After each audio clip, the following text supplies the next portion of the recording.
We're doing some shovelhead work today here on Butt Crack Cycles, specifically putting my primary back on. You can see, if you look closely on the back of this, I have plugged off some ports on the back of this primary. This is the inner primary, obviously, and the reason for that, there's everybody's favorite rooster. The reason for that is because I am isolating the primary on this bike. Now, I haven't ridden this bike in months. I took this bike apart back in like October, I think, and October of 2024, I should say, and right now I'm filming this, it's July 1st, 2025, though y'all will probably not see this episode until, I don't know, the second or maybe even the third week of July. Kind of pull back the curtain on YouTube for just a second. I'm usually 2 or 3 weeks ahead on my episodes, so what you're watching right now today is something I did in my own real life a few weeks ago.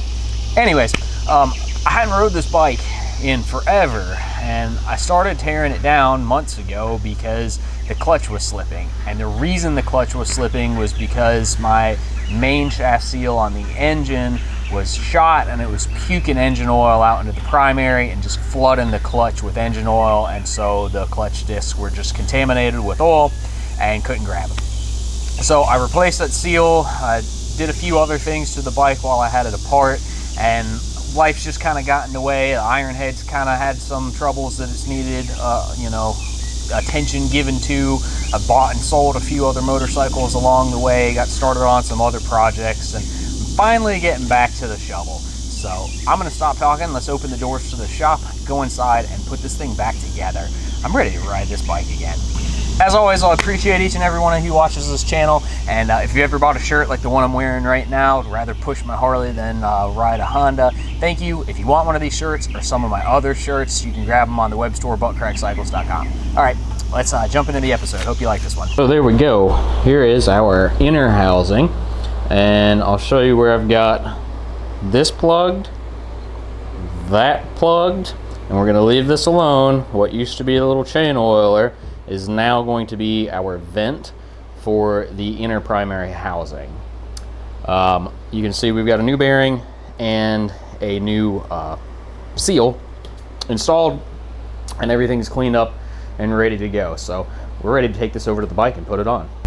My engine is still tight into the frame, which is fine, but what we don't want to do is have the engine and the transmission tight at the same time, especially because this transmission just came out of this bike. Obviously, the Harley Big Twin uses a divorced transmission, so the engine and the transmission are two separate units, and then this housing that we're about to put on is what links them together. So we want these to be harmonious and happy together, and the way that we make sure that that happens is by making sure that this transmission can move. So the mounting plate of the transmission down here is bolted tight into the frame. However, where the transmission itself goes into the mounting plate, the studs don't have any nuts on them. So you can move the transmission back and forth inside of the mounting plate. The other thing that I've done is I've loosened the axle nut and the axle adjusters, so my drivetrain has a ton of slack in it. That way the rear axle and the rear wheel isn't trying to put tension and pressure on this transmission and pull it towards the back of the bike. So we've got our new seal here on the engine case. Obviously your stator drum has to be installed first. Everything's ready to go here. And I've put a little bit of silicone on that seal. You can use grease too. A little silicone I think is a good idea there, but don't want to install it dry. And basically, I'm gonna line this up.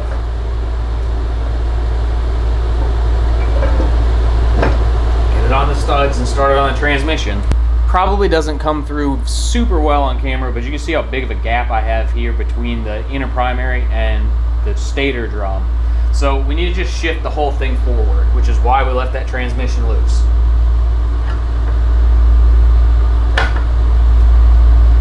There we go. So now it's kind of roughly in place, and we're gonna start putting some fasteners in this thing. I've got this Colony transmission inner primary mounting set. This is pretty nice. It has everything you need. bolts. It has the 2 bolts that have the holes through them to get safety wired, washers, studs. These are the 4 transmission studs, lock nuts, washers, etc. I'm going to reuse the transmission studs that are in it. There's not really anything wrong with them, but I will put all the rest of this will be new. So I think this is pretty good stuff. They normally make good stuff, and usually the Colony transmission stuff is made in the USA. It doesn't say on this one though.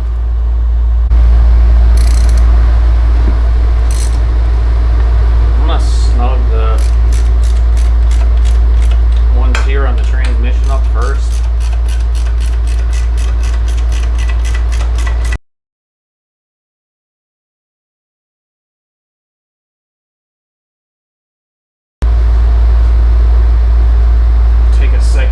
Sure that I can spin the main shaft over on the transmission. I haven't bound anything up. You can see it spins.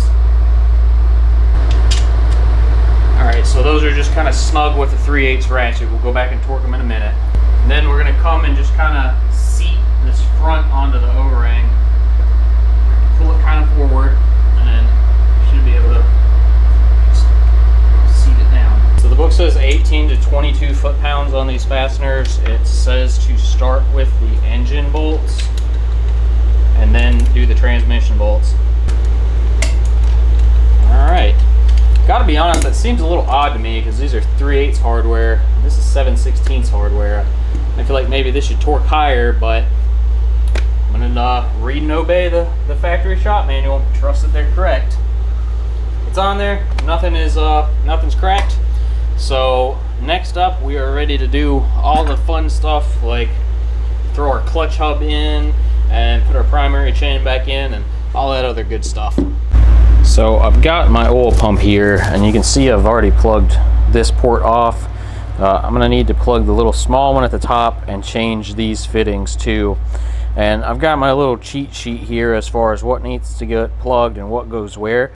So I've gotten new fittings put onto this oil pump cover, and you see I got my new gasket, and I was all ready to go put this on, and I scooped my bolts up.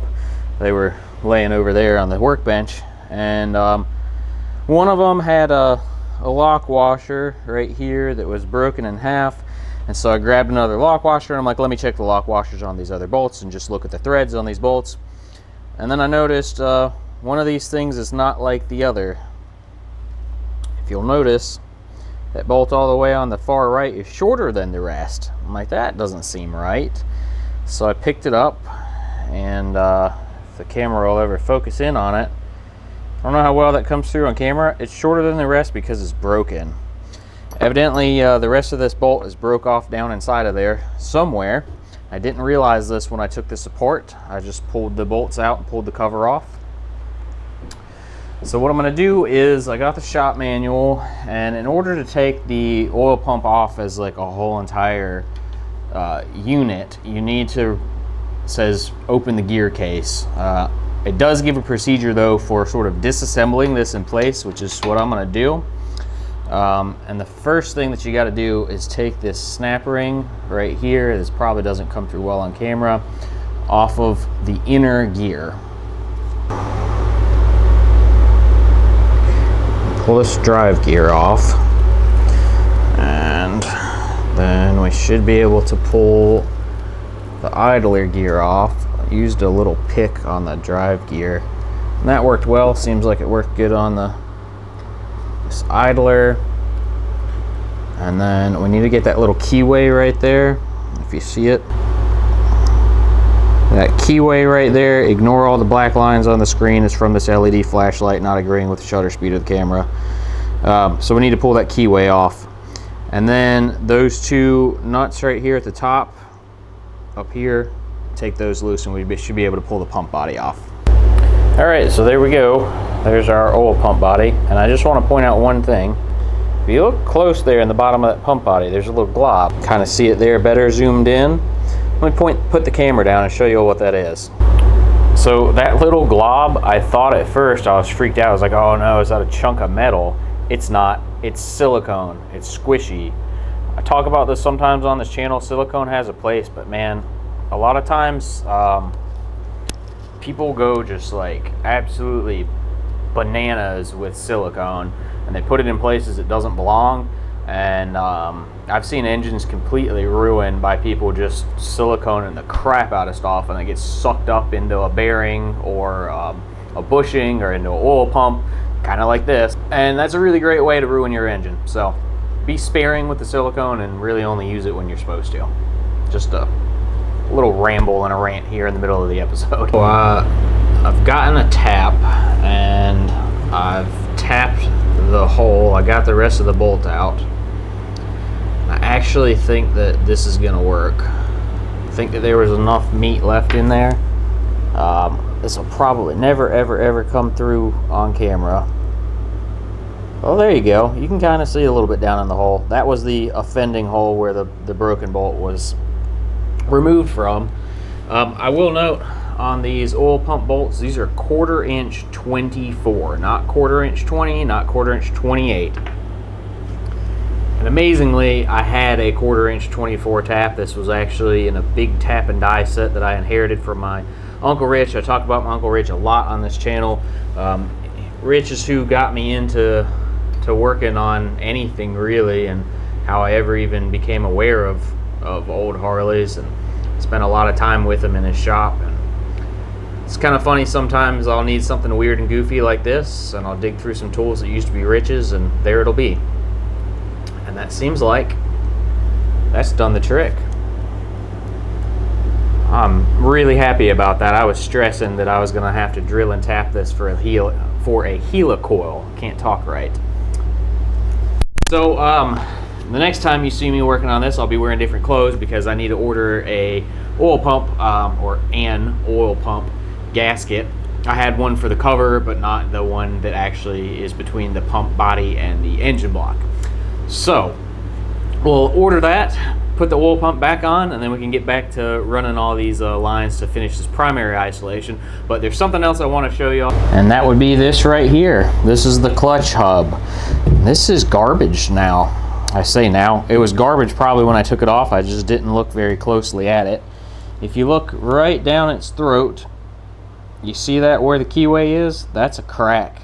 This thing is cracked clean from one side all the way through to the other. It's kind of hard to see on this side, but it is indeed cracked.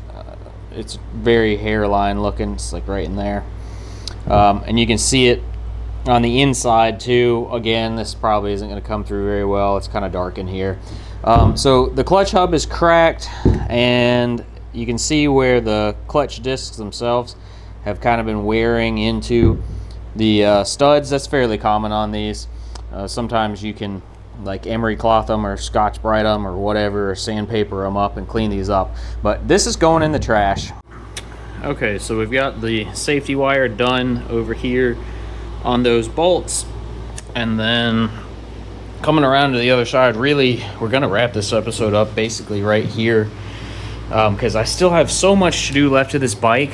But honestly, doing it with the oil tank off is gonna make my life a lot easier. Spoiler alert, I'm about to convert this bike to kickstart only, so we got a lot of work to do right in this area. This battery tray is gonna go. I'm going to fabricate another battery tray to put a small battery box in. I've got a different ignition switch to put in and some wires to remove, etc. So having all of this out of the way and not completed will make that easier, and I'm going to let that be a separate episode. But as far as the primary isolation is concerned, for the oil pump, you can see we've got our lines basically run. I've got to get this oil line remade. That one goes up to the oil cooler, and then the other side of this oil cooler is gonna come back, and then it's gonna go to the cap, the very top of the tank.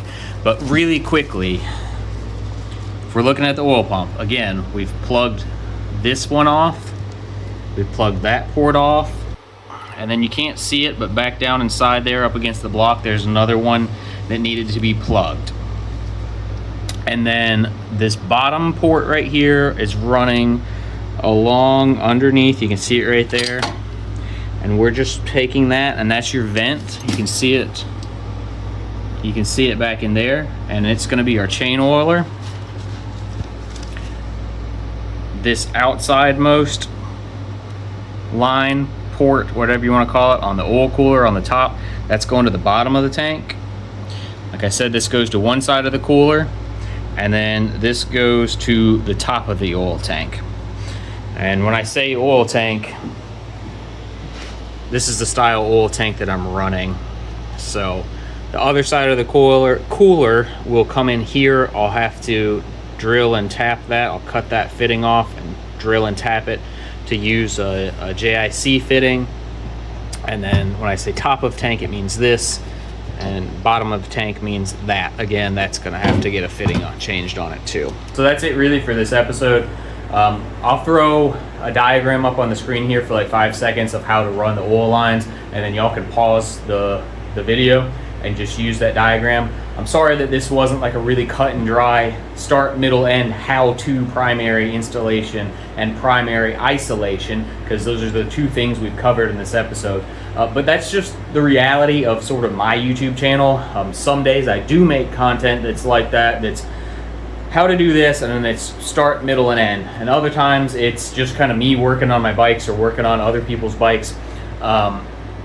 Especially my own bikes get that sort of treatment of, well, I was working on this and I got busy with something else and now I'm back on it. So you get an idea of what I'm doing, but maybe it's not so straightforward, hold your hand through every step of the way like some people really want.